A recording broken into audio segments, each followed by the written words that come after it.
हरि ओम friends. कन्या राशि राशि अधिपति होचंदी बुधदेव। 14 एप्रिल 2026 रु 2030 जाए आपण जीवन में कौन परिवर्तन हेब ये जो 2026 रु 2030 भितर आपण राशि रे शनि प्रभाव मध्य लागिवो। यह केउ वर्ष लागिवो एवं कौन सब प्रतिकार करने आवश्यक, राहु केतुंकर स्थान किपर रहिबो सबकिछि मु आपनको जणेबी एही वीडियो माध्यम 14 एप्रिल 2026 आम ओडिया मानकर नूतन वर्ष एवं यह महाविश्व पणा संक्रांति मध्य कहुए। हनुमान जयंती मध्य यही दिन यह नूतन पांजिरू ही जना जाए कि आपण राशि 2030 जाए किपर रहिबो। कन्या राशि जो मैंने भी आम ओडिया सुख संसार चैनल को न्यू आसछन्ती चैनल को सब्सक्राइब करंतु। वीडियो जदि आपको पसंद आसते गोटे लाइक सह कमेंट्स रे श्रद्धा एवं भक्तिर सह हर हर महादेव निश्चय लिखंतु। कन्या राशि आपण होउछन्ती पृथ्वी तत्व राशि।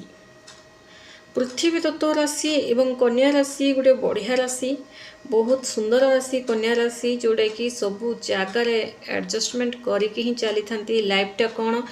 बाकी सब राशि ये मैंने बहुत जल्दी बुझी जाती लाइफटा कौन, कहीं आम आसु दुनिया को, आमर कर्तव्य कौन, ये सब बुझी था। जो परिवार कन्या राशि व्यक्ति जन्म होता ना से मैंने बहुत भाग्यवान था, यह सत्य अटे। कन्या राशि गोटे, धनु राशि गोटे माने देखिए एमाने परिवार लोकों को बहुत सपोर्ट करथांती। प्रत्येक गोटे छोट रु बड़ समस्त को भाविकी पूरा सांगरे नहीं कि ही माने चली थांती, किंतु ता बाबद रे एमान को जति जहाँ पाइबा कथा से अनुसार पाई न थांती एवं एमान को लाइफटा मध्ये टिके चली थाए दुख कष्ट, तथापि लाइफ रे हारी थिले भी पुणी ठिया थांती, निजर मां को सपोर्ट करथांती, निजर बापा को सपोर्ट करथांती। तो आसन जानिबा कन्या राशि 2026 रु 2030 किपर रहिबो। राशि चक्र होउछन्ती यह षष्ठ राशि। राशि अधिपति होउछन्ती बुधदेव एवं आपणकर भाग्य चमकी थाए शुक्रदेवଙ୍କ माध्यम रे ही। शुक्रदेव ही अटंती आपणक भाग्याधिपति।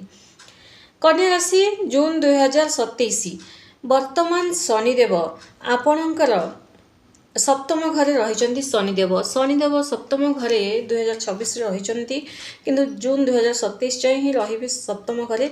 से आपणकर दाम्पत्य जीवन में गड़बड़ चलुची, विवाह प्रस्ताव आसिले भांगी जाऊँगी। जदि विवाह होची तो कौटि ना कौटि मन रे टिके कमी लगी ही रोचे। ये सब समस्या शनिदेव सप्तम घरे वर्तमान रही जोगु यह रे जून 2027 जाए, तापर अष्टम घर को जीवे।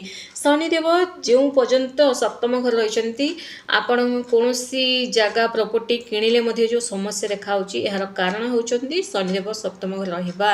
एवं ए जो समय रे कौन भी डील फिक्स करंतु नाही कि जगह जमी प्रॉपर्टी निज ना रे करिले कामटा बनिले ता पछरे बहुत सारा धान दपड़, बहुत सारा प्रॉब्लम रो सामना करने को आपको पड़ पारे। जेमिति जून 2027 हो शनिदेव आपणकर अष्टम घर को आसी विराजमान हेबे। सेठी पुणी आपणकर अढ़े शनिर प्रभावटा आरंभ हो जून 2027 रे। अढ़े शनिर प्रभाव जेमिति आरंभ हो फ्रेंड्स, तो बहुत सारा परिवर्तन आपण भितर देखा केमितिका परिवर्तन देखंतु। शनिदेव जब अष्टम घर को जीवे तो आपणकर खर्च अधिक देखा। शनिदेव दृष्टि द्वितीय घरे पड़ा जो आपणकर बैंक बैलेंस टिके कमिबा को लगे, खर्च अधिक देखा। विद्यार्थी मानी टिके डिफिकल्ट समय रहिबो, परिश्रम अधिक करने को पड़ो। स्वास्थ्य में समस्या देखा केबे 2027 पर स्वास्थ्य रे समस्या देखा। तेणु स्वास्थ्य को जुगी चाह चलने को ही पड़ो। आपन को योगा एक्सरसाइज जो शरीर पर जहाँ भल खाद्य ताहा ही खाइबा पड़ो, कारण स्वास्थ्य रे जेमिति कि शनि को प्रभाव आरंभ होता है। व्यक्ति जदि स्वास्थ्य प्रति केयर करना तो बारंबार हॉस्पिटल को मध्य जावाक पड़ी था। तेणु आपण यही वीडियो देखुंत तो मुझे आपन को आगु ही सतर्क करोची, आपण विषय ही कहूँ। तो तेणु 2027 जून मास ठारू आपण निज स्वास्थ्य उपरे अधिक ध्यान देवाक ही पड़ो। अलस्वमी को त्याग करने को पड़ो एवं समस्त प्रति जो आपण सेंटिमेंट है बहुत इमोशनल होता निजक कम समय देता अन्य जनकर खुशी बहुत समय देता ताहा परिवर्तन करने को पड़ो आपण को कौटि ना कौटि आपण यही सब कारण जो बहुत पछरे रही जाती एवं ये सब पछरे रही जाटा माने कौन आपण को कहीं हाथ धरी आगू बढ़ाते ना आपण ही आगू जाती किंतु प्रत्येक गोटे समय आपण अन्य जन को देवारे से ही आपण खुशी अनुभव करथांती आपण देखिए माने कन्या राशि केबे भी घरे रहिले मध्ये खाली बसंती नाही माने कोट ना कोठी घर काम मध्ये करथांती ता सह केही जदि एमान को लाइफ को आसी थांती तांको सहित मध्ये कथावार्ता करथांती पूरा एकदम इमोशनल सेंटिमेंट किंतु टिके चालाकी मध्ये आवश्यक 2027 टा आपण को बहुत इंपोर्टेंट अटे तापर 2028 जितने आरंभ हो सबकि बदलवाक लगे आपणकर बह जोग से समय भल रही संतान सुखर जोग बनूँ 2028 चाकिर जोग बनूँ एवं किछि शत्रु असली चेहरा आपण को देखी शत्रुंकर असली चेहरा 2028 शत्रु माने जो माने आपणकर गुप्त शत्रु माने थांती आपण काम कार्य जो भी करचंती सेठी भी देखिए बहुत बढ़िया से मिसबे आपण समस्ते किंतु किसी जन भितर भितर पेट भितर ही आपण प्रति जेलस रखी था यह सत्य अटे बहुत बढ़िया से कथा कहती आपण मिसी था किंतु जो मिसवा हसवा ता पछरे बहुत गुड़े गंभीर रहस्य थाए जोड़ा कि आपण पार्टी किसी सत कथा उगलैबा आपण को बदनाम करवा एसबू थाए एवं सबुठार गोटे मेन कथा है आपण को जी भल पाई ना सी ही आपण को कौट ना कौटे आगु जे बदनाम कर तेणु टिके जागृत फ्रेंड्स टिके जागृत ही रहा आवश्यक 2028 आपण को देखिए शत्रु असली चेहरा सामना को आसो इे राहु डिसेम्बर मस जाए षष्ठ घर रही फ्रेंड्स तो राहु ये जो 2026 मान 2026 डिसेम्बर मस जाए षष्ठ घर जो रही राहु भल रही षष्ठ घर राहुंकर जोगु ही आपण जहाँ भी आज माने जहाँ भी प्रॉब्लम समस्या होची ना तथापि आपण से जो बंचिकी आसुचंती सब सामना करके जो आसुचंती राहु जोगु ही कारण राहु को देखिले व्यक्ति कहते यार ये तो छाया ग्रह अटंती राहु दोष लगी केतु प्रभाव पड़ी ठीक अच्छे किंतु राहु को केतुरी स्थिति राजर पदवी दी व्यक्ति को रंकर राजा राहु कराई थांती एवं राहु षष्ठ घर रहा जोगु ही सबकि आपण भल ही आसुची राहु 2027 रे पंचम घर को जीवे तो से समय 2027 टा कहवा गले 2026 रु 2030 भितर 2027 टा आपण एते किछि भल नाही ये राहु मध्य नेगेटिव प्रभाव आपण को देबे ये शनिदेव माने जेमि 2027 आरंभ हो जिवो अष्टम घर को आसिकी आपणकर अढ़ाई शनि प्रभाव आरंभ करेंगे ये राहु आपणकर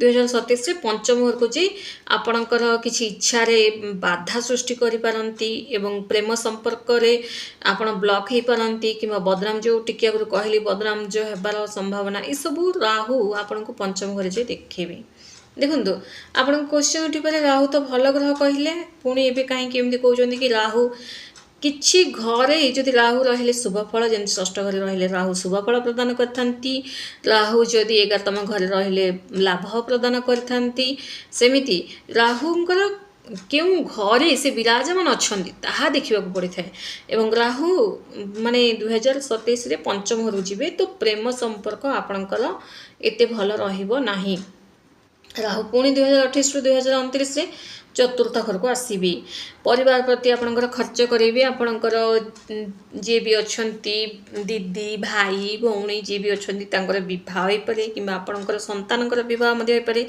तो माने जदि आपणकर संतान से माने एज अच्छा बहार योग्य अटंती तो हो पारे नचेत आपणकर बह हो पारे तो खर्च रही परिवार प्रति परिवार अर्थात संसार हम आपणकर चतुर्थ घर जेबे राहु रहिबे एवं 2030 रे राहु जीवे आपणकर तृतीय घर को तो राहु तृतीय घर को गले बहुत बढ़िया थाए तेणु टिके माने आपणकर ये जो समय चाकरी मिलिबो किंतु 2027 टा टिके जागृत ही रहबा उचित कौन करेंगे देखंतु आपण सब प्रकार पशु पक्षी मानकर सेवा करंतु पक्षी मानकु दाना खाइबा को दियंतु କାଉକୁ ବି ଦେଇପାରନ୍ତି। ଯାହା ବି ପକ୍ଷୀ ଗୁଡ଼ାକ ଅଛନ୍ତି ସେମାନଙ୍କୁ ଦାନା ଖାଇବାକୁ ଦିଅନ୍ତୁ, ପାଣି ବି ସାଙ୍ଗରେ ଦିଅନ୍ତୁ, ଗୋମାତାଙ୍କର ସେବା କରନ୍ତୁ, ଗଛ ଲଗାନ୍ତୁ, ଗଛମାନଙ୍କୁ ପାଣି ଦିଅନ୍ତୁ। ଗୋଟେ ଡେଇଲି ରୁଟିନ୍ ଆପଣଙ୍କର ନିଜର ଡେଇଲି ରୁଟିନ୍ଟା ଆପଣ ବାହାର କରନ୍ତୁ ଏବଂ ତା ସହ ବୁଦ୍ଧଦେବଙ୍କର ମନ୍ତ୍ର ଜପ କରନ୍ତୁ। ବିଜନେସ୍ ବେପାର କନ୍ୟା ରାଶି ଟିକେ କରିଥାନ୍ତି, ତେଣୁ ବୁଦ୍ଧଦେବଙ୍କର ମନ୍ତ୍ର ଜପ କଲେ ଟିକେ ଟଙ୍କା ପଇସା ଆପଣଙ୍କ ପାଖକୁ ଆସିବାକୁ ଲାଗିବ, ଖର୍ଚ୍ଚରେ ଟିକେ କମି ଲାଗିବ। ଦେଖନ୍ତୁ ବୁଦ୍ଧଦେବଙ୍କର ମନ୍ତ୍ର ଓମ୍ ପ୍ରାମ୍ ପ୍ରିମ୍ ପ୍ରୋମ୍ ସ ବୁଦ୍ଧାୟ ନମଃ। ମନ୍ତ୍ରଟା ଆଉଥରେ କହୁଛି ଓମ୍ ପ୍ରାମ୍ ପ୍ରିମ୍ ପ୍ରୋମ୍ ସ ବୁଦ୍ଧାୟ ନମଃ। ଏହି ମନ୍ତ୍ର ଆପଣ 108 ଲେଖା ଜପ କରନ୍ତୁ। ବୁଦ୍ଧ ଦେବଙ୍କର ମନ୍ତ୍ର ଅଟେ ଏବଂ ଗାୟତ୍ରୀ ମନ୍ତ୍ର ପାଠ କରନ୍ତୁ। ବିଦ୍ୟାର୍ଥୀମାନେ ଗାୟତ୍ରୀ ମନ୍ତ୍ର ନିଶ୍ଚିତ ଭାବରେ ପାଠ କରନ୍ତୁ। ଆପଣଙ୍କ ମାଇଣ୍ଡଟା ଏକଦମ ସାର୍ପ ରହିବ, ଆପଣ ଯାହା ଚାହୁଁଛନ୍ତି ନା ତାହା ପାଇପାରିବେ। କମେଣ୍ଟସରେ ଶ୍ରଦ୍ଧାର ସହ ହର ହର ମହାଦେବ ନିଶ୍ଚୟ ଲେଖନ୍ତୁ। ଧନ୍ୟବାଦ।